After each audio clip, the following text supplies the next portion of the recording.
आप सभी का स्वागत है एक बार फिर ज्ञान आईएएस रुड़की के इस फेसबुक प्रयास में। फेसबुक और यूट्यूब पे जो वीडियो हम डाल रहे हैं उनका उद्देश्य यूपीएससी, आईएएस, या अन्य जितने भी एग्ज़ाम्स हैं उत्तराखंड के या यूपी पीसी शादी के, उनको टारगेट करना है। इसके अंतर्गत हम जो टॉपिक लेके चल रहे हैं आज की इस वीडियो में, उस टॉपिक का नाम है, हम 2 लेक्चर इसके पहले भी रिकॉर्ड कर चुके हैं और वो यूट्यूब चैनल पर भी और ज्ञान आईएएस रुड़की के फेसबुक पेज पर भी अवेलेबल है। टॉपिक का नाम है क्लाइमेट। तो ज्योग्राफी का टॉपिक है climate classification and climatic reason, अर्थात जलवायु वर्गीकरण क्या है और पूरे विश्व के क्लाइमेट रीजन क्या हैं, उन क्लाइमेट रीजन में क्या विशेषताएं हैं, क्या वहाँ मिलता है, ये सब चीज़ें। तो बेसिकली ये बात हम शुरू करते हैं कि 2 चीज़ें होती हैं, एक क्लाइमेट और एक, बढ़ते हैं आगे, पढ़ रहे हैं जलवायु वर्गीकरण और जलवायु प्रदेश। तो बेसिकली 2 चीज़ें हैं, एक मौसम और एक जलवायु, वेदर और क्लाइमेट। किसी भी स्थान विशेष पर अल्पकाल में होने वाली जलवायु दशाएं, जैसे किसी भी स्थान का तापमान, टेम्परेचर, वहाँ की पवनों की गति इत्यादि, वहाँ का दाब, प्रेशर एटसेट्रा, ये वो फैक्टर्स हैं जो किसी स्थान विशेष पर उसका मौसम डिफाइन करते हैं। यानी ऐसी जलवायु दशाएं, तापमान, वायुदाब, पवन इत्यादि मिलकर किसी स्थान का मौसम बनाते हैं, जिसमें प्रतिदिन प्रति मिनट चेंज होता रहता है। यदि इसी का औसत निकालें 30 वर्ष या उससे अधिक का, तो उसका नाम जलवायु है। यानी मौसम और जलवायु का अंतर क्या है? किसी स्थान पर अल्पकाल में होने वाली भौगोलिक या जलवायु घटनाएं, तापमान, वायुदाब इत्यादि, इनका लंबे समय का औसत क्या है? जलवायु। जैसे हम भारत की बात करें तो भारत की जलवायु कैसी है? उष्णकटिबंधीय जलवायु है, मानसूनी जलवायु। यानी हमारे यहाँ पूरे वर्ष में सर्दी भी होती है, गर्मी भी होती है, बरसात भी होती है, लेकिन अल्टीमेटली हमने अपना एक क्लाइमेट क्यों बताया कि उसका औसत निकाला हमने लंबी अवधि का। तो उस लंबी अवधि का जो औसत है उसका नाम क्या है? क्लाइमेट। तो मौसम किसी स्थान विशेष पर एक निश्चित समय अवधि में होने वाली वायुमंडलीय दशाएं हैं, atmospheric situations of any particular place for certain period of time. जब ये लंबी अवधि में हो जाए, for longer period of time, at least 30 year plus, तो इसे कहते हैं हम क्लाइमेट। इसमें चेंज होना बहुत बड़ी बात है और उसका बहुत बड़ा इम्पैक्ट पड़ता है, लेकिन इसमें चेंज हो रहा है, ये संपूर्ण विश्व देख रहा है। जैसे अभी जून जुलाई के अंदर ही टिड्डी अटैक्स यानी लॉबस्टर अटैक हो रहा है बहुत बड़ी मात्रा में। उसके पीछे कौन खड़ा है? Climatic change. और वो क्या कारण है? बहुत से फैक्टर्स हैं जो क्लाइमेट को इफेक्ट करते हैं। जैसे क्या फैक्टर्स हैं? एक तो ह्यूमन इंटरवेंशंस, अर्थात लगातार वाहनों का प्रदूषण, यहाँ पे इंडस्ट्रियलाइजेशंस, वनों का काटना इत्यादि बहुत से ऐसे फैक्टर्स हैं जिससे क्लाइमेट डिग्रेड या प्रभावित हो रहा है। दूसरा, अक्षांश। जैसे ही उच्च अक्षांशों पर जाते हैं तो जलवायु के अंदर परिवर्तन आते हैं। जैसे क्या? अक्षांशों का यहाँ संबंध इस चीज़ से है कि सनलाइट अक्षांशों पर अलग अलग पड़ती है वर्ष भर में, तो उससे वहाँ का जो क्लाइमेट है उस पर प्रभाव पड़ता है। यानी अक्षांश प्रभावित करते हैं कि क्षेत्र की जलवायु को। ध्रुवीय क्षेत्रों में और इक्वेटर में, यानी पोलर रीजन्स और इक्वेटर रीजन्स, इनके अंदर अक्षांशीय अंतर है तो जलवायु का भी अंतर है, अर्थात अक्षांश प्रभावित करते हैं जलवायु को, क्योंकि ये अक्षांश सूर्य किरणें अलग अलग एंगल पे ग्रहण करते हैं, जिससे वहाँ का तापमान, वहाँ का पवन, वायुदाब इत्यादि सब प्रभावित होता है।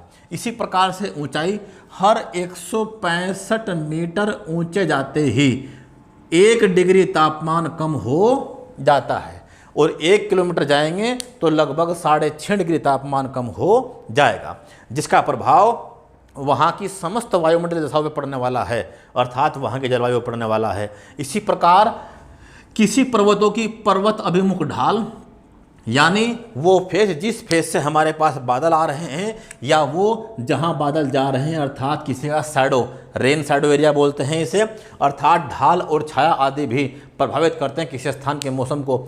एग्जैक्ट एग्जाम्पल क्या है? जैसे भारत का वेस्टर्न घाट, एक तरफ हाई क्वालिटी बारिश, अच्छी बायोडाइवर्सिटी, और एक साइड कोई बारिश नहीं, जैसे तमिलनाडु। ठीक इसी प्रकार से किसी स्थान की प्राकृतिक वनस्पति और मिट्टी भी वहाँ की जलवायु को डिफाइन करने में और प्रभावित करने में बहुत महत्वपूर्ण भूमिका निभाती है। जैसे हम बात करें क्या कि अमेजन के वर्षा वन एक बहुत बड़ा क्लाइमेटिक जोन बनाते हैं और उस क्षेत्र के अंतर्गत वहाँ की मिट्टी, वहाँ की पूरी जलवायु, वहाँ का रहन सहन हर चीज़ प्रभावित करते हैं। तो जैसे पूरा क्लाइमेटिक जोन प्रभावित है क्या कि 5-4 लेयर के होते हैं वहाँ वृक्ष, बहुत घने आपस में घुसे हुए और सनलाइट भी धरती तक नहीं पहुँचने देते, तो इससे वहाँ का तापमान, वहाँ की जलवायु सब प्रभावित होती है। इसी प्रकार उच्चावच दशाएं अर्थात ऊपर और नीचे होने से पर्वतीय भागों में जाएंगे तो वर्षा का प्रकार अलग मिलेगा, मैदानी भागों में अलग मिलेगा। अर्थात कोई भी लैंडफॉर्म जब किसी क्षेत्र के तापमान को, दबाव को, वायुदाब को इत्यादि प्रभावित करता है तो उसे कहते हैं उच्चावच दशाएं या लैंडफॉर्म टोपोलॉजीज।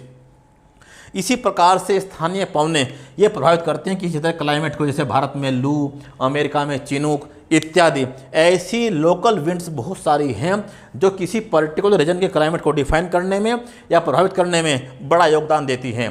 अमेरिका में चिनूक, भारत में लू इत्यादि। महाद्वीपीयता, इसका संबंध इस चीज़ से है कि जलवायु के अंदर बहुत बड़ा परिवर्तन होता है, कहाँ, समुद्र से लगे हुए भागों में और आंतरिक भागों में। इसी वर्ड का नाम है क्या, महाद्वीपीयता अर्थात कॉन्टिनेंट्स। क्या कि कोई क्षेत्र बिल्कुल सागर से लगा हुआ है तो क्लाइमेट का इफेक्ट कुछ और होगा और आंतरिक भागों में कुछ और होगा। हम भारत की बात करें तो क्लाइमेटिक इफेक्ट कहाँ, जो कोस्टल एरियाज हैं वहाँ कुछ अलग है, वहाँ वर्ष भर जलवायु लगभग एक समान बनी हुई है, थोड़ा बहुत अप्स एंड डाउन करते हुए। जैसे आंतरिक भागों में आएंगे तो परिवर्तन एकदम देखने को मिलेंगे। जैसे हम बात करें कहाँ कि भारत में आने वाला मानसून तटीय भागों में अधिक वर्षा करता है और आंतरिक भागों में आते आते वर्षा कम होती जाती है, तो वहाँ की वर्षा, वहाँ का ताप सब प्रभावित होता है। इसी का नाम है महाद्वीपीयता। आगे बात करें महासागरीय जलधाराएँ, तो इनका बहुत बड़ा योगदान है कहाँ, कोस्टल जोन के अंदर क्लाइमेटिक चेंज में या क्लाइमेटिक अफेक्ट में। क्या, जैसे लैब्राडोर, ये जलधारा एक बहुत बड़ा फोग एरिया क्रिएट करती है पूरे कोस्टल जोन के अंदर।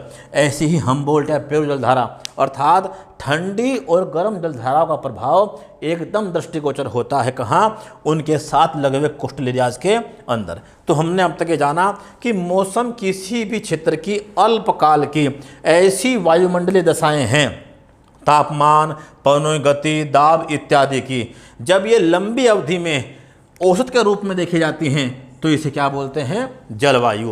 अर्थात 30 वर्ष या 35 वर्ष से अधिक की आयु में क्षेत्र की तापमान, आर्द्रता, पवन, ये सब देखते हैं तो इनसे मिलकर बनता है कहीं का क्लाइमेट। अर्थात लंबी अवधि का यह जलवायु दशा जो वहाँ परसिस्ट करती हो, कायम रहती हो।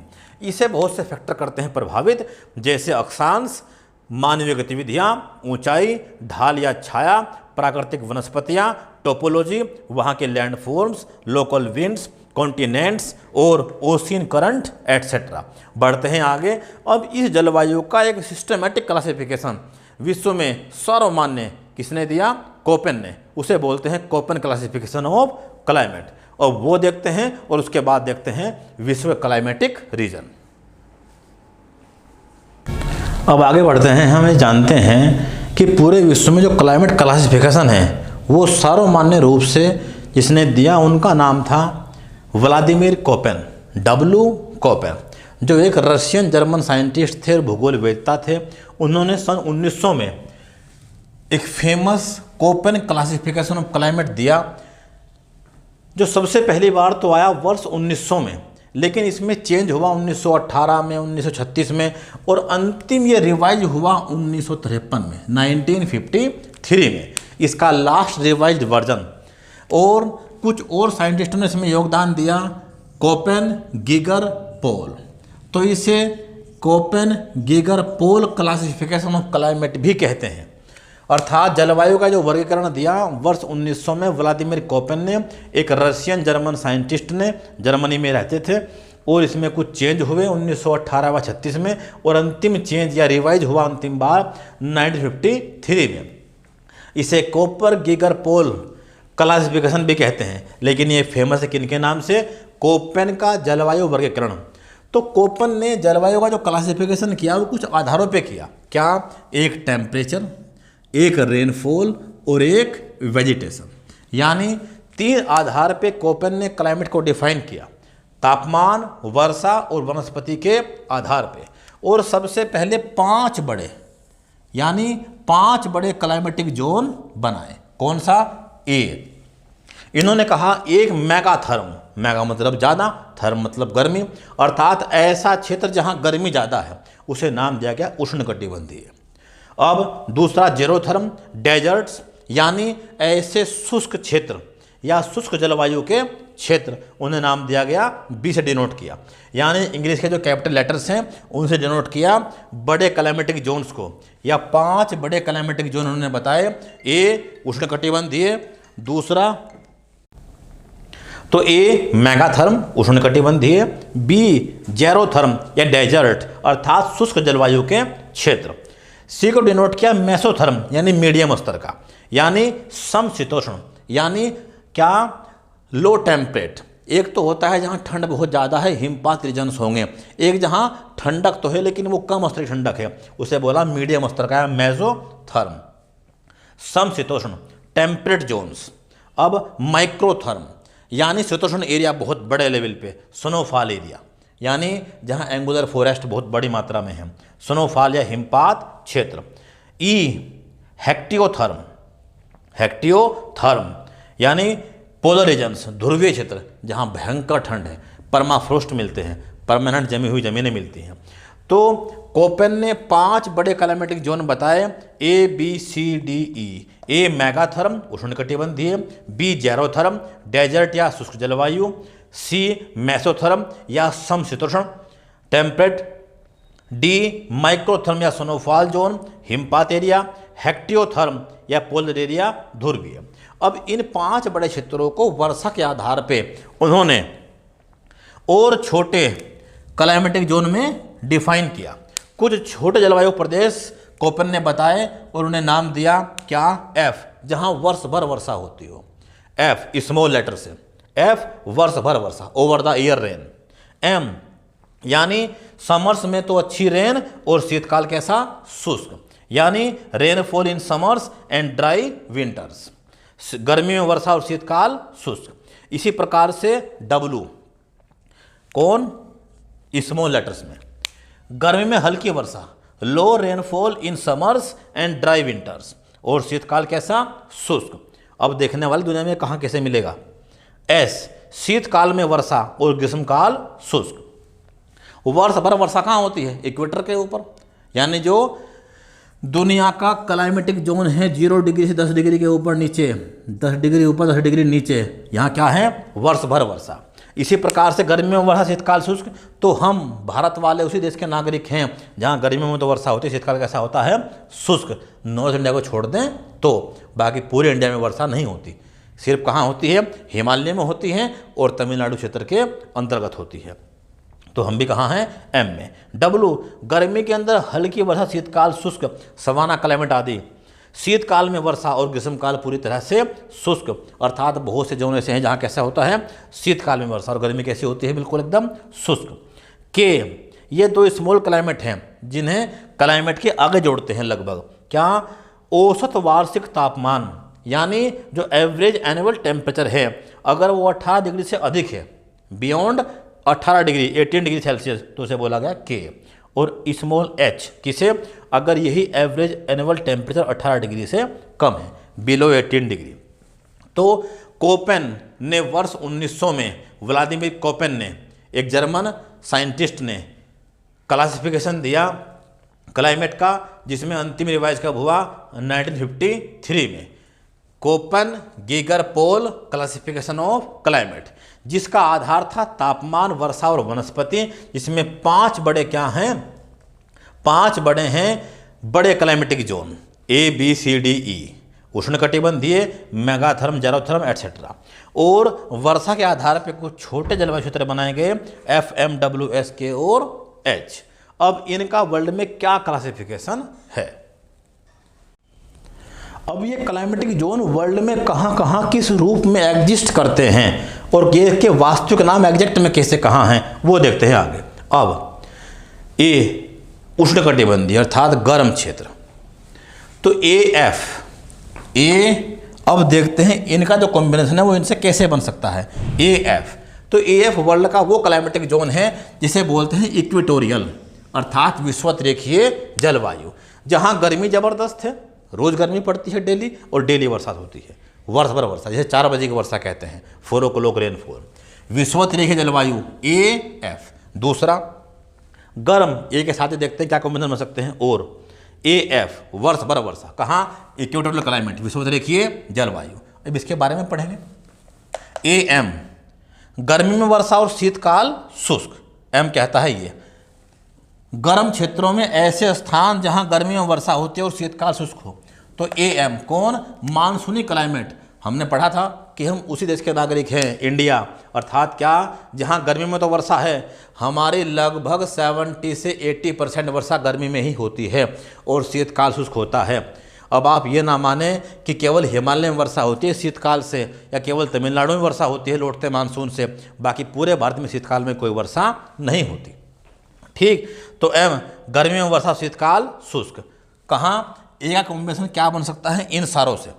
तो एएम मानसूनी क्लाइमेट, यानी इंडिया और ऐसा क्षेत्र जहाँ जहाँ विश्व में मानसून आता है, इंडिया सहित।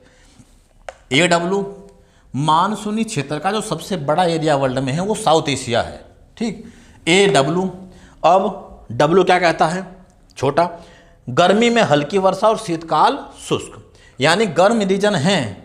ए का मतलब क्या है, ऐसा क्षेत्र जो गर्म है। अब गर्मी में हल्की वर्षा और शीतकाल शुष्क वो कौन सा है, सेंट्रल अफ्रीका क्षेत्र, यानी सवाना क्षेत्र, जहाँ मोटी कड़ी और ऊंची ऊंची घास है और बहुत कम वर्षा होती है। और वो कौन सा एरिया है, अफ्रीका के अंदर सवाना रीजन। अब जो जलवायु जहाँ बड़ी मात्रा में मिलती है उसके नाम पे जलवायु का नाम पड़ जाता है। ठीक, तो एडब्ल्यू सवाना क्लाइमेट अफ्रीका में। एएस शीतकाल में वर्षा और ग्रीष्मकाल शुष्क। अब हमने ये बात सुनी कि हम गर्म क्षेत्र के नागरिक हैं, ठीक है, और शीतकाल में वर्षा हमने भी सुना जस्ट पहले ही कि या तो वर्षा होती है हिमालय में, और वो वर्षा होती है कैसी, जो चक्रवात उठते हैं भूमध्य सागरों में वो भारत में आते हैं और साइक्लोनिक रीजन करते हैं टकराकर हिमालय से। लेकिन लौटता मानसून जिसे उत्तर पूर्वी मानसून भी कहते हैं वह वर्षा करता है तमिलनाडु में। तो हमने सुना कि जो जलवायु जहाँ बड़ी मात्रा में मिलती है उसके नाम पे उस जगह नाम पड़ जाता है, और तमिलनाडु तुल्य जलवायु, तमिलनाडु इक्विवेलेंट क्लाइमेट। तो ए के साथ ये कॉम्बिनेशन है 4, मेनली तो ये 4 ही छोटे क्लाइमेटिक जोन हैं अकॉर्डिंग टू रेनफॉल। तो ए कॉम्बिनेशन किससे है, FMWS सबसे। एएफ विषुवत रेखीय, एएम मानसूनी, और एडब्ल्यू सवाना, एएस तमिलनाडु तुल्य। अब बी कैसा है, ड्राई जोन, एक शुष्क जलवायु या ड्राई क्लाइमेट, जैसे डेजर्ट टाइप का होता है, ज़ेरोथर्म। तो BW, अब एक बात कॉमन सी है, अगर हम बी को मरुस्थल बोल रहे हैं तो इसका मतलब वहाँ वर्षा तो होती नहीं होगी। जब वर्षा नहीं होती होगी तो बी का कोई भी कॉम्बिनेशन किससे नहीं बन सकता, एफ से। जब बी एक ज़ेरोथर्म अर्थात डेजर्ट या शुष्क एरिया है, जब क्लाइमेट को ही इस रूप में डिफाइन किया गया है तो इसका अर्थ यह है कि वहाँ वर्षा नहीं होती होगी, तभी क्लाइमेट कैसा है, क्लाइमेट शुष्क है। जब ये क्लाइमेट शुष्क है तो बी का कोई भी कॉम्बिनेशन किससे नहीं बन सकता है, एफ से। जुड़ा किससे, BM गर्मी में वर्षा और शीतकाल शुष्क, इससे भी कोई कॉम्बिनेशन नहीं है। BW क्या, गर्मी में हल्की वर्षा और शीतकाल शुष्क, हल्की वर्षा होगी तभी शुष्कता या ड्राइनेस वहाँ बनी रह सकती है। जैसे कौन है, डेजर्ट। जितना भी हमारा डेजर्ट एरिया है, बीकानेर से लेके सारा क्षेत्र, पूरा थार डेजर्ट, ये वर्षा प्राप्त करता है कब, गर्मियों में, जब हमारा मानसून आता है, लेकिन अल्प मात्रा में। तो क्या लिखा हुआ है, डब्ल्यू का मतलब क्या है, गर्मियों में हल्की वर्षा और शीतकाल शुष्क, शीतकाल में यहाँ कोई वर्षा नहीं होती। तो ये क्लाइमेट जोन कैसा है, BW मरुस्थल, थार डेजर्ट। अक्सर ऐसे गर्म मरुस्थल महाद्वीपों के पश्चिमी भाग में मिलते हैं जहाँ वर्षा पहुँचते पहुँचते समाप्त हो जाती है। तो BW मरुस्थल या डेजर्ट क्लाइमेट।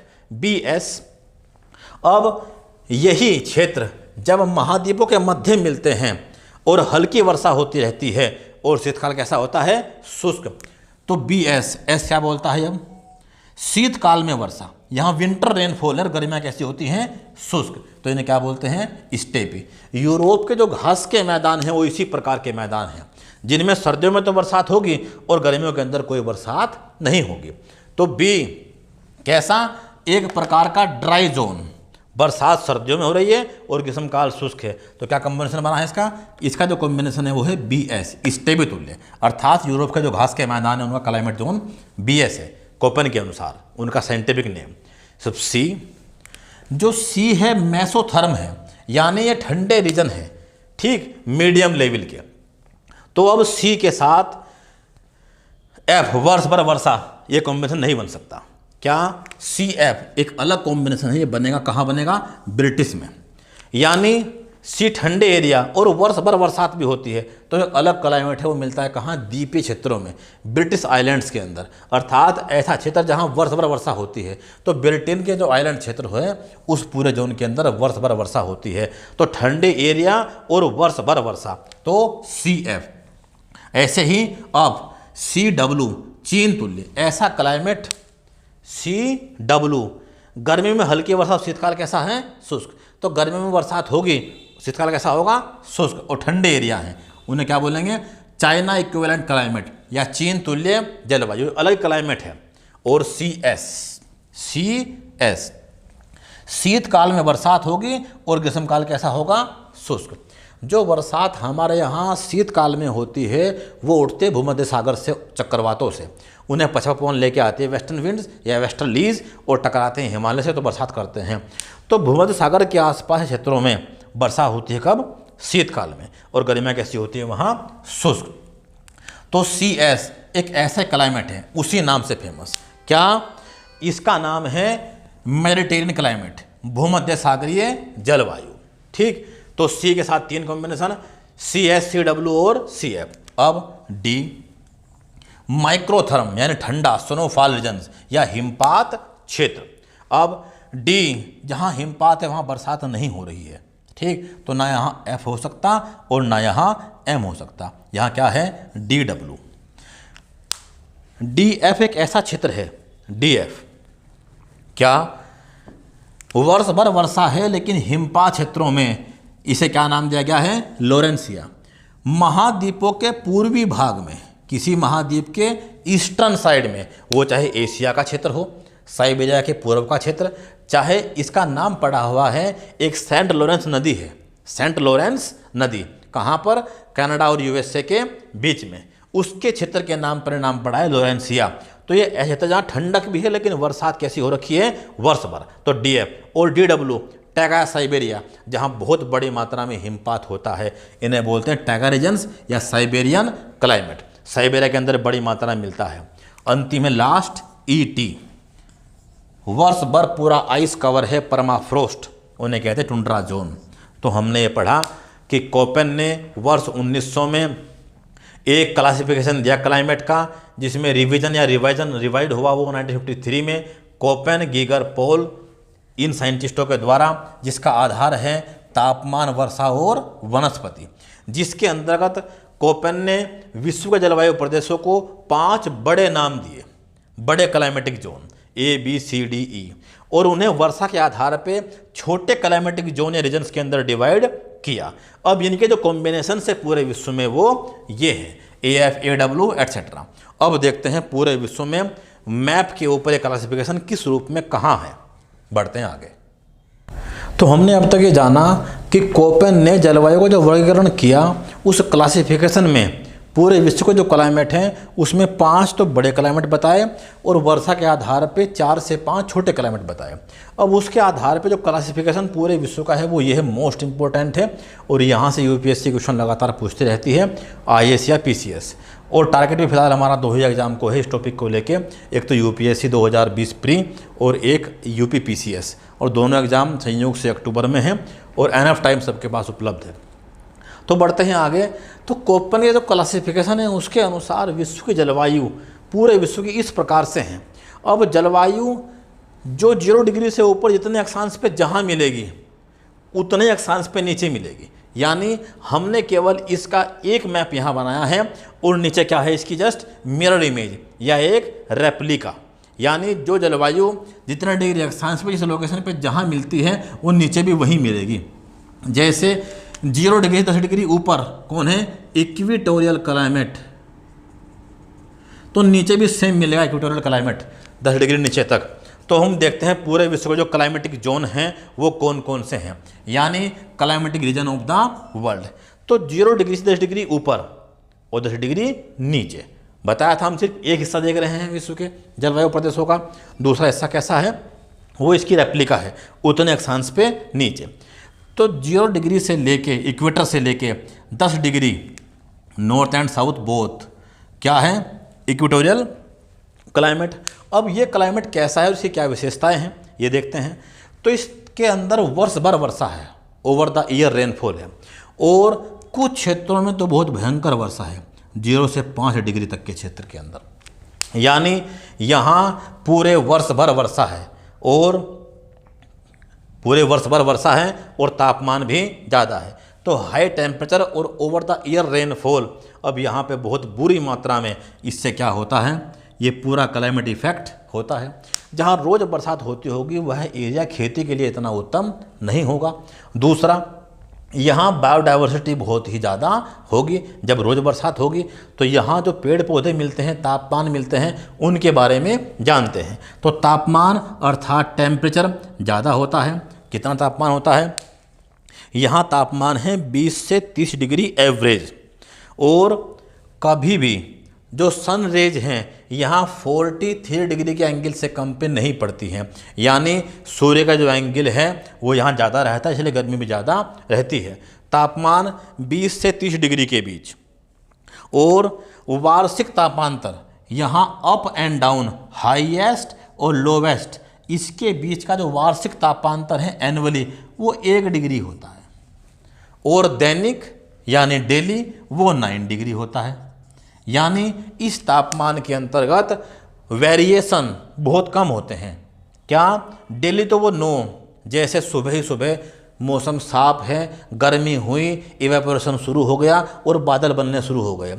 उन बादलों ने 3 बजे के बाद बरसात के मौसम यानी क्या, कंडेंस फॉर्म बनाने शुरू कर दी, और उस कंडेंसेशन ने वर्षा शुरू कर दी, जिसे 4 बजे की वर्षा फोरोक्लोक रेनफॉल भी कहते हैं। और जैसे बरसात हुई मौसम एकदम से ठंडा, और 5 बजे एकदम से सामान्य तापमान। तो हाईएस्ट वो 3 बजे और लोवेस्ट वो 5 बजे, तो डिफरेंस क्या है उसमें, कम है। एनुअली 1%, और डेली वो 9% के आसपास, 9 डिग्री सेंटीग्रेड और 1 डिग्री सेंटीग्रेड। तो एनुअल टेम्परेचर और दैनिक टेम्परेचर, दैनिक में डिफरेंस है 9 का अप एंड डाउन का, और एनुअली कितना, 1 डिग्री सेल्सियस का। तो तापमान यहाँ ज़्यादा है, वर्षा वर्ष भर होती है। तो जो बायोडाइवर्सिटी है वो बहुत ही ज़्यादा है। जब आप देखेंगे इन क्षेत्रों के अंतर्गत जहाँ भी गर्मी होती होगी और गर्मी से इवेपोरेशन होता होगा, तो गर्म क्षेत्रों से जलवाष्प ऊपर उड़ेगी। ऊपर उड़ने के साथ ही हर 165 मीटर की ऊंचाई पर जाने के साथ ही इसमें 1 डिग्री कम आ जाएगी, और ये वाटर पार्टिकल्स आपस में इकट्ठे होते जाएंगे, यानी क्या बन जाएंगे, ये क्लाउड फॉर्म्स। हमने अब तक ये पढ़ा कि विषुवत रेखीय जलवायु प्रदेश या इक्वेटोरियल क्लाइमेटिक रीजन, यहाँ तापमान ज़्यादा है, सुबह शाम तक गर्मी रहती है। वो गर्मी बहुत बड़ी मात्रा में करती है इवेपोरेशन, जिससे यहाँ पर शुरू होती है कन्वेक्शनल वेव प्रोसेस, संवहनिक धाराओं की क्रिया।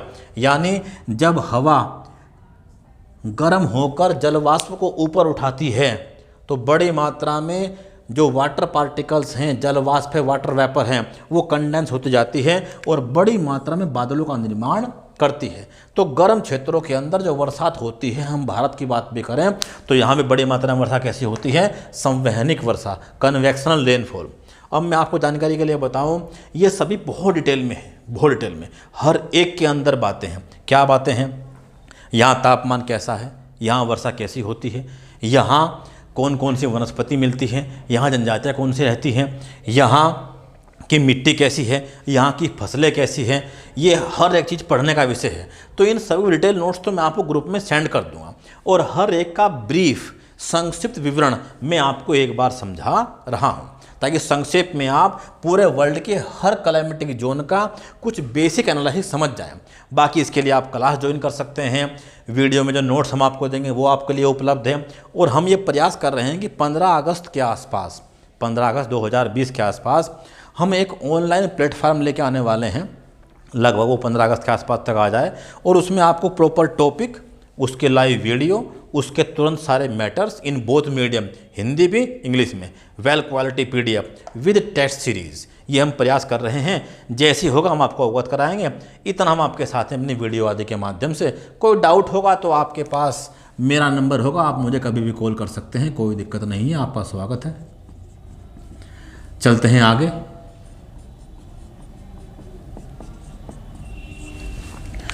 तो हमने पहले वाले के बारे में समझा कि इक्वेटर पे 0 डिग्री से लेकर 10 डिग्री नॉर्थ और साउथ तक ये क्लाइमेट है, जहाँ तापमान ज़्यादा है और वर्षा भी ज़्यादा है। 200 सेंटीमीटर से लेकर 250 सेंटीमीटर तक। 0 से लेकर 5 डिग्री तक होता है एक डोल्ड्रम जोन, जिसे शांत पेटी भी कहते हैं। यहाँ बरसात और भी ज़्यादा होती है। संपूर्ण जोन के अंदर 200 सेंटीमीटर तक और डोल्ड्रम में 250 सेंटीमीटर तक। अब 250 सेंटीमीटर वर्षा एक बहुत बड़ी वर्षा होती है और इसीलिए यहाँ पर जब रोज़ बरसात हो रही है और रोज़ तापमान ज़्यादा है तो इस एरिया के अंदर मिलते हैं क्या, tropical evergreen rain forest. Tropical evergreen rain forest यानी विषुवत-रेखीय सदाबहार वन। विषुवत-रेखीय सदाबहार वन। अब ये वन बहुत हाई बायोडाइवर्सिटी रखते हैं और संपूर्ण विश्व में ये क्लाइमेट केवल 6% एरिया के ऊपर है, जबकि संपूर्ण विश्व की 50% प्रजातियां, स्पीसीज, एनिमल से कहाँ मिलती हैं, इसी के अंदर। और पूरे वर्ल्ड को रफली बोलें तो आधा और एग्जैक्ट बोलें तो 40% ऑक्सीजन इन्हीं फॉरेस्ट के वनों से क्या हो रही है, रिलीज। इसीलिए इन वनों को हम the lungs of the world भी कहते हैं, यानी विश्व के फेफड़े भी कहते हैं। अब इस क्षेत्र के अंतर्गत कुछ बेसिक बातें हैं। आर्द्रता या ह्यूमिडिटी, जहाँ गर्मी ज़्यादा होगी और पानी बड़ी मात्रा में होगा और इवेपोरेशन होगा, वहाँ पे ह्यूमिडिटी बहुत ज़्यादा होगी। यहाँ 85% तक क्या होती है, ह्यूमिडिटी, अर्थात चिपचिपी गर्मी, जो हम करते हैं महसूस कहाँ, मानसून आदि के अंदर। अब जहाँ गारा है, जहाँ मिट्टी है, कीचड़ है, जहाँ सब कुछ है, वहाँ एक बहुत बड़ी समस्या दूसरी है। क्या, इस क्लाइमेट को द क्लाइमेट ऑफ डलनेस यानी भद्दा या गंदा प्रदेश भी कहते हैं, यानी यहाँ गारा, कीचड़ आदि बहुत ज़्यादा होते हैं। अब इतनी बड़ी मात्रा में ऊष्मा है, वर्षा है, तो यहाँ पे जो फॉरेस्ट होते हैं उनके 4 से 5 लेवल होते हैं, एक बड़े, दूसरे छोटे। इस प्रकार से धरती पे हैं स्क्रब्स, झाड़ियाँ, इसके ऊपर एक मिड लेवल के हैं, एक इनके अलग अलग नाम हैं। कुछ वृक्ष तो 60 से 80 मीटर ऊंचे भी होते हैं, कुछ वृक्ष 60 से कुछ थोड़ा कम होते हैं, कुछ 40, कुछ 15 और कुछ लगभग 10 मीटर तक के ऊंचाई के होते हैं। इनमें 5 लेवल होते हैं, आपस में गुथे होते हैं और इनके एग्जैक्ट नेम होते हैं। जैसे जो सबसे ऊंचा लेवल है वृक्षों का, उन्हें कहते हैं हम एमरजेंट, अर्थात आकस्मिक वन, इमरजेंट वन। दूसरे होते हैं कैनोपी या कैपोक भी बोलते हैं, वितान, उसके बाद अंडर स्टोरी और उसके बाद स्क्रब। यानी इन वनों को हम इमरजेंट, कैनोपी, अंडर स्टोरी और स्क्रब झाड़ियाँ आदि के रूप में जानते हैं। अब इन वनों के अंदर आपस में इतनी बड़ी मात्रा में वनस्पतियाँ गुथी हुई हैं कि धरती तक प्रकाश भी नहीं पहुंच पाता। इसीलिए इन वनों की तली में कभी घास का विकास नहीं हो पाता। और जब तली में घास का विकास नहीं हो पाता तो बहुत बड़ी मात्रा में यहाँ कीचड़ से लेकर अन्य सामान होते हैं। इन वनों में एक बड़ी खासियत और होती है, क्या, जो भूमध्य रेखीय या विषुवत रेखीय वन हैं, यहाँ पर एपीफाइट पाए जाते हैं, यानी बहुत सी वनस्पतियाँ, पेड़ पौधे अन्य पौधों के ऊपर ही उग जाते हैं, एपीफाइट, अधिपादप बोलते हैं, और लताएं और झाड़ियों के रूप में टंगे रहते हैं दूसरे पेड़ों के ऊपर से। ऐसे हमारे आसपास ही पौधे होते हैं लेकिन बहुत कम मात्रा में। अर्थात इन क्षेत्रों के अंदर वन आपस में गुथे हुए हैं और 4 से 5 स्तरों के हैं, 4 to 5 लेवल्स। और सबसे ऊंचे वृक्ष कैसे हैं, बहुत ऊंचे, जो पृथ्वी तक प्रकाश भी पहुंचने नहीं दे रहे हैं। कहाँ तक, जो इनका सरफेस है वनों का। इसलिए यहाँ कोई घास का विकास नहीं होता और जहाँ रोज बारिश होती हो वहाँ घास संभव ही नहीं है उग जाए। अर्थात इन क्षेत्रों में बहुत बड़ी मात्रा में फिलहाल आज के टाइम में डिफॉरेस्टेशन यानी वनों की कटाई का एक बहुत बड़ी समस्या पैदा हो चुकी है, और जैसे आपने सुना कि अमेजन के अंदर भी बड़ी मात्रा में वर्षा वन काटे जा रहे हैं। जो भी ये वन हैं, इन वनों में एक अन्य विशेषता और मिलती है। क्या विशेषता है कि ये जो विषुवत-रेखीय वन हैं, इन वनों को वर्तमान में बहुत बड़ी मात्रा में मानवीय गतिविधियों का शिकार होना पड़ रहा है। विशेषता ये है कि बहुत बड़ी मात्रा में उपजाऊ मिट्टी यहाँ उपलब्ध है, लेकिन ऐसे वन पर्यावरण के लिए तो बहुत लाभदायक हैं, लेकिन आर्थिक रूप से उपयोगी हैं, अनुपयोगी हैं। कैसे? इन वनों में जब डेली बारिश हो रही है तो इन वनों की लकड़ी सूख नहीं पाती है, और लकड़ी सूख नहीं पाएगी तो कठोर नहीं हो पाएगी, और उसका इस्तेमाल में इमारती लकड़ी आदि के रूप में नहीं कर पाएंगे। ऐसे वनों को ब्राज़ील में या अमेजन वर्षा वनों में सैलवास भी कहा जाता है, सैलवास भी कहा जाता है। अब ये पर्यावरण के लिए उपयोगी हैं। हमने सुना the lungs of the world, पूरे वर्ल्ड की जो 40% ऑक्सीजन है वो यहीं से प्राप्त हो रही है। लेकिन एक दूसरी समस्या क्या है कि आर्थिक रूप से अनुपयोगी हैं। तो बहुत बड़ी मात्रा में आपने सुना कि अमेजन के अंदर पिछले कुछ दिनों पहले 2019 में बहुत बड़ी आग लगी, जो कंट्रोल्ड फायर थी, यानी आग लगाई गई थी, और जिसे ब्राज़ील के राष्ट्रपति आदि भी सपोर्ट कर रहे थे। अर्थात वो चाहे मलेशिया का क्षेत्र हो, चाहे इंडोनेशिया का क्षेत्र हो, चाहे ब्राज़ील का क्षेत्र हो, जहाँ पर भी क्लाइमेट मिलता है वहाँ पर वर्तमान में आर्थिक दोहन या बढ़ता हुआ एग्रीकल्चर या कमर्शियल एग्रीकल्चर, उसकी डिमांड बढ़ रही है, और बहुत बड़ी मात्रा में डिफॉरेस्टेशन कर रहे हैं। चाहे तो वो पाम ऑयल के लिए कर रहे हो मलेशिया और इंडोनेशिया के अंदर, यानी इस पाम ऑयल से बना रहे हैं क्या, रिफाइंड ऑयल्स, और बड़ी मात्रा में कृषि कार्य के लिए इन्हें काटा जा रहा है। और डाटा आपको अगर दूं मैं तो 1.5 एकड़ प्रति सेकंड, एक सेकंड में 1.5 एकड़ वन काटा जा रहा है इस क्षेत्र के अंदर, जो संपूर्ण विश्व क्लाइमेट स्टेबिलिटी इन सब के लिए खतरा है। यानी पूरे विश्व की मिलने वाली ऑक्सीजन वो कम होगी, ग्लोबल वार्मिंग होगी। ये सब समस्या हमें भविष्य में देखने मिल सकती हैं अगर हम इस प्रकार का डिफॉरेस्टेशन या वनों कटाई को जारी रखेंगे, जो एक समस्या का विषय है। दूसरा, इस क्षेत्र के अंदर क्या मिलती हैं, जनजातियाँ। अब जो लोग नेचुरल रूप से यहाँ रह रहे हैं, ट्राइब्स, वो नेचुरली कुछ खेती करते हैं जिसे कहते हैं शिफ्ट एग्रीकल्चर, स्थानांतरित कृषि। यानी कभी इस स्थान पे कृषि कर ली वनस्पति आदि जला के, कभी यहाँ कर ली। भारत में है झूम खेती भी कहते हैं। अर्थात यहाँ पर जो लोग मिलते हैं वो बहुत बड़ी मात्रा में इस खेती के साथ में एंगेज हैं। यहाँ पर जो वर्षा होती है वो क्यूमुलोनिम्बस नाम के बादल से होती है, जिससे संपूर्ण विश्व में सर्वाधिक वर्षा होती है। सबसे नीचे मिलने वाले कपासी बादल, जिन्हें थंडर क्लाउड भी कहते हैं। अर्थात यहाँ बड़ी मात्रा में बिजलियाँ गिरने आदि घटनाएं भी होती हैं। दूसरा, इस क्लाइमेट के अंदर बहुत बड़ी मात्रा में जब आप देखेंगे तो वायरस, वो चाहे एबोला हो, चाहे जीका वायरस हो, ये सब इसी जोन के अंदर मिलते हैं। अर्थात जहाँ बहुत बड़ी मात्रा में बैक्टीरिया और वायरस का घर है।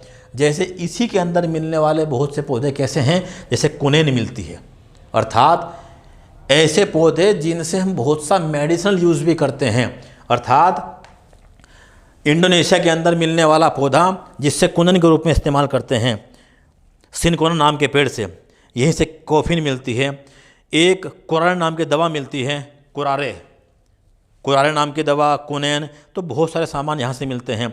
और हाल ही के वर्षों में वनों को काटकर यहाँ पर एवोकाडो, एक फेमस फ्रूट है, बहुत महंगा है, एवोकाडो, केला, आम, पपीता, कॉफ़ी, इन सब की जो खेती है, गन्ना आदि, ये सब शुरू हो गई है, और बहुत बड़ी मात्रा में इन्हें काटा जा रहा है, जो पर्यावरण के लिए चिंता का विषय है। इसके साथ ही यहाँ पर मिलती हैं कुछ ट्राइब्स, जैसे जो मुख्य ट्राइब्स इस क्षेत्र की हैं वो अमेजन नदी के अंदर, अमेजन जो बेसिन है, अमेजन रिवर बेसिन में मिलती है बोरो नदी, बोरो जनजाति,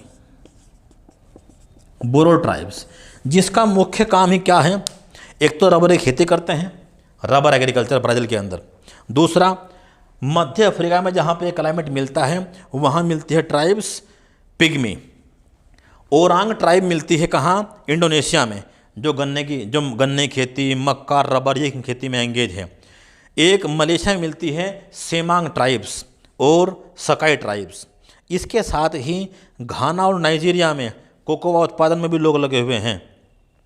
ब्राज़ील के अंदर गन्ना, कॉफ़ी, ये सब यहाँ पे रहने वाली जनजातियाँ कर रही हैं ये खेती। अर्थात बहुत बड़ी मात्रा में क्या हो रही हैं, डिफॉरेस्टेशन। अब यहाँ पर जो वन हैं उन वनों के अंतर्गत जो प्रजातियां हैं महोगनी, इवोनी, रोजवुड, डायहर्ट, ग्रीन हर्ट, इनके मुख्य वृक्ष हैं महोगनी, इवोनी, रोजवुड, डायहर्ट, ग्रीन हर्ट एट्सेट्रा। अर्थात ये वन पर्यावरण के लिए बहुत लाभदायक हैं, मुलायम लकड़ी के हैं और कुछ क्षेत्रों में कठोर लकड़ी के वन भी मिलते हैं जिनका बड़ी मात्रा में उपयोग भी होता है। तो हम कहते हैं कि पहले वाला climate the climate of dullness या बहुत इंपॉर्टेंट है क्लाइमेट या इकोलॉजी के लिए। डाइवर्सिटी बहुत ज़्यादा है, तापमान ज़्यादा है, वर्षा अधिक है, डेली वर्षा है। इसी प्रकार से हर क्लाइमेट के बारे में पढ़ना है। बेसिकली मैं सबके बारे में आपको बताता चलता हूँ। मानसूनी क्लाइमेट हमने पढ़ा कि गर्मियों में वर्षा और शीतकाल कैसा होता है, शुष्क। सब महाद्वीपों को कहाँ मिलेगा, ये पूर्वी भाग के अंतर्गत। अर्थात इस क्लाइमेट में जो वन होंगे वो कैसे होंगे, मानसूनी वन। इन वनों को हम पतझड़ वन भी कहते हैं, डेसिडियस फॉरेस्ट। अब वर्षा कब होगी, 4 मास में ही वर्षा हो जाती है और जहाँ जहाँ ये मानसून आता है उसे कहते हैं मानसून द्रोण या मानसून ट्रफ। इसका बड़ा एरिया है साउथ ईस्ट एशिया और साउथ एशिया। जो मुख्य एरिया है वो कौन है, साउथ एशिया, जबकि अमेरिका तक फैला हुआ है उसे कहते हैं शूडो मॉनसून। जहाँ अल्प मात्रा में आता है मानसून, उसकी बिल्कुल अल्टीमेट फॉर्म वो कौन है, साउथ एशिया। अब यहाँ सवाना, जैसे ही हम किसी महाद्वीप में हम क्या कर रहे हैं कि जैसे पूरे विश्व के अंदर अलग अलग महाद्वीप हैं। ये हो गया यूरेशिया, ये हो गया Africa, Australia, north America, south America, ऐसे करके। तो ये जो मैप हमने दिखाया है ये हर महाद्वीप के लिए है। क्या कि जो भी कोई महाद्वीप हो इक्वेटर पे, मान लिया वो ये रीजन हो फॉर एग्जाम्पल, तो इस इक्वेटर के रीजन में चाहे वो कहीं हो पूरे इक्वेटर पे क्या मिलेगी, इक्वेटोरियल क्लाइमेट। फिर हर महाद्वीप, वो कौन सा महाद्वीप हो, मान लिया वो एशिया हो, वो अफ्रीका हो, तो महाद्वीप के पूर्वी भाग में कहाँ 10 डिग्री से लेके और 30 डिग्री तक हर महाद्वीप के, और वो साउथ अमेरिका हो, वो नॉर्थ अमेरिका हो, एट्सेट्रा। 10 से 30 डिग्री के बीच हर महाद्वीप के पूरब में मिले कौन सी, मानसूनी क्लाइमेट। मध्य में क्या मिलेगा, सवाना, ऊंची कड़ी मोटी मोटी घास। ठीक, इसका मुख्य पौधा है मक्का। और यहाँ शीतकाल शुष्क और ग्रीष्मकाल में वर्षा होती है। और जैसे ही मानसून जा रहा है पिछली ओर को तो वर्षा कम होती जा रही है, ग्रीष्मकाल में कम वर्षा है। फायरोपाइटिक पौधे मिलते हैं, यानी आग लगने की घटना बहुत बड़ी मात्रा में होती है। अब यहाँ पे जो लोग रहते हैं वो कौन है, कृषक और शिकारी, बहुत बड़ी मात्रा में शिकार करते हैं। और पूरे वर्ल्ड के अंदर हाथियों का शिकार हो, गैंडों का शिकार हो, ऐसे जीवों का शिकार इलीगल रूप से बड़ी मात्रा में कहाँ हो रहा है, सेंट्रल अफ्रीका के अंदर, अफ्रीका के अंदर जहाँ बड़ी मात्रा में ये है, उसी के नाम पे नाम पड़ा हुआ है। अब 10 से 30 डिग्री के बीच में ही हर महाद्वीप के, एवरी कॉन्टिनेंट के वेस्टर्न पार्ट में कौन मिलता है, मरुस्थल, डेजर्ट्स।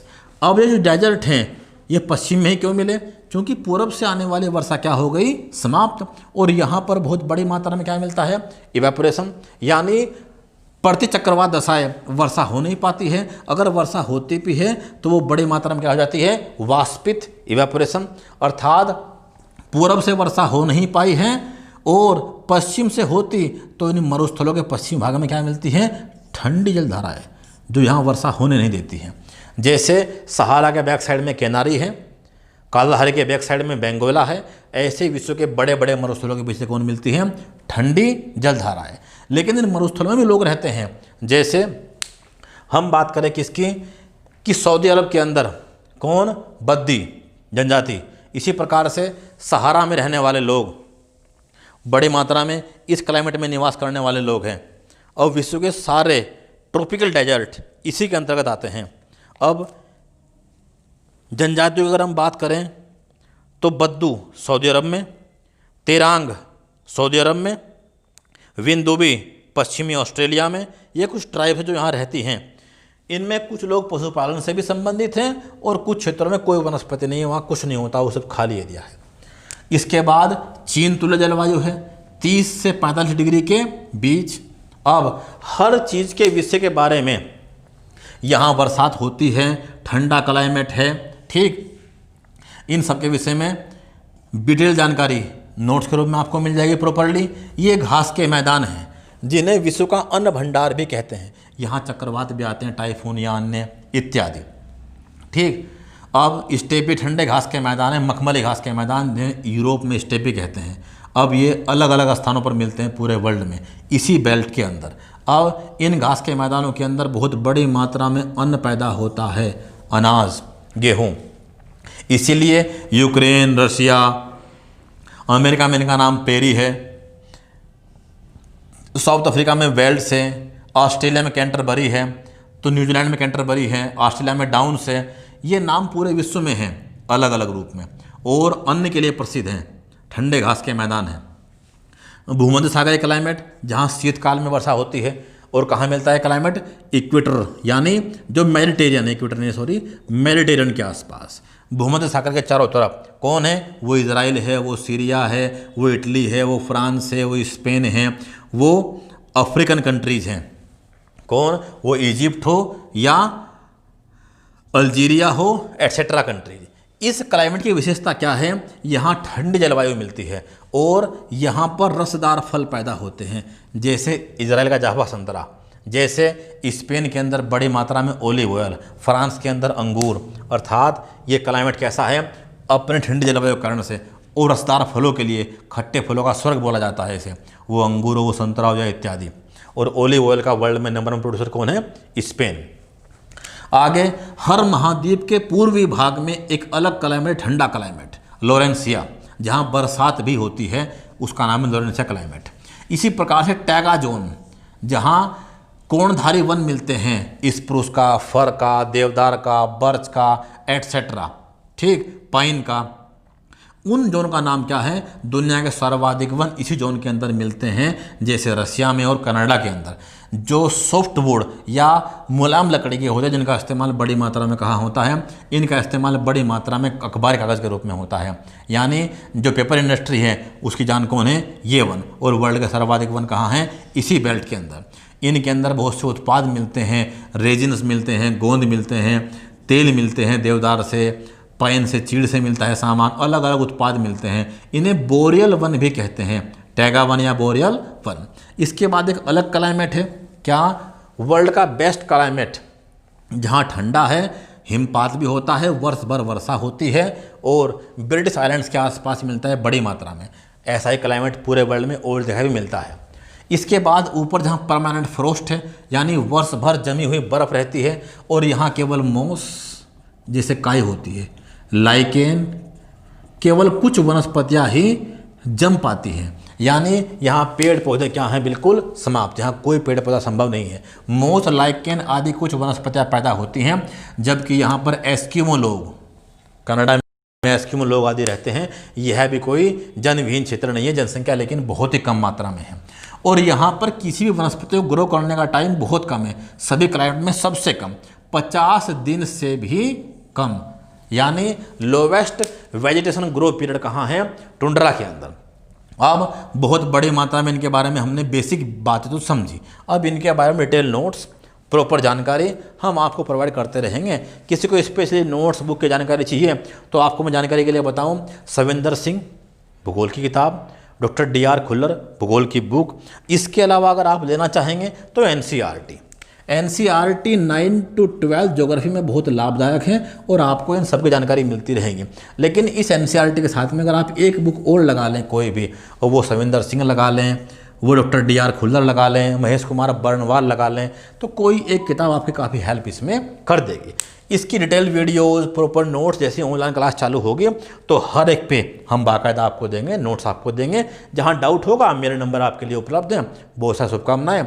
चलते हैं अगले टॉपिक की ओर, कुछ नई वीडियोज़ की ओर। जुड़े रहिएगा हमारे साथ। कोई डाउट आएगा तो मुझे बताइएगा। धन्यवाद आपका बहुत बहुत।